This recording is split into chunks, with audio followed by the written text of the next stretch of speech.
Now, it's fourth and last stanza of this poem.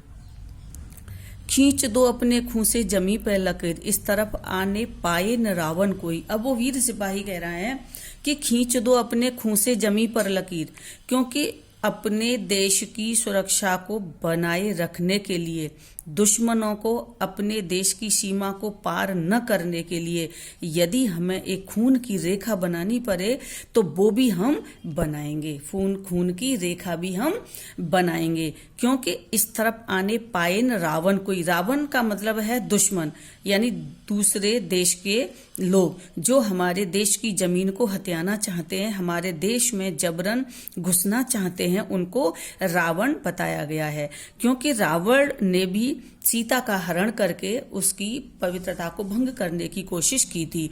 तो रावण उन देशद्रोही, उन्हीं देश विदेशी लोगों के लिए बोला है जो हमारे देश में घुसना चाहते हैं। तो वो कहते हैं कि चाहे हमें अपने खून जमी पर खून की लकीर खींचनी पड़े, खून की नदियां बहानी पड़े, हमें चाहे कितने भी बलिदान देने पड़े, लेकिन हम किसी भी रावण को अपनी तरफ आने नहीं देंगे किसी भी कीमत पर। तोड़ दो हाथ अगर हाथ उठने लगे, यदि कोई भी अपवित्र हाथ हमारे देश की अस्मिता को भंग करने के लिए आगे बढ़ता है तो उस हाथ को उठने से पहले ही तोड़ दो, काट दो, लेकिन अपने देश के पवित्र दामन को छूने मत देना।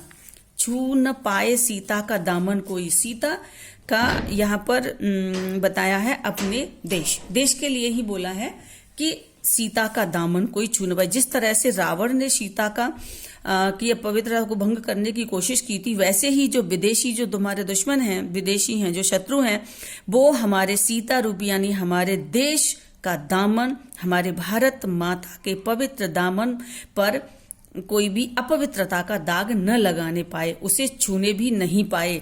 ये आपकी जिम्मेदारी है, क्योंकि राम भी तुम ही लक्ष्मण साथी हो। कि जिस तरह से राम और लक्ष्मण दोनों ने सीता की सुरक्षा का बीड़ा उठाया था और सीता को रावण के चंगुल से सुरक्षित वापस लेकर आए थे, उनकी सुरक्षा की थी, इसी तरह से आज तुम ही राम हो और तुम ही लक्ष्मण हो।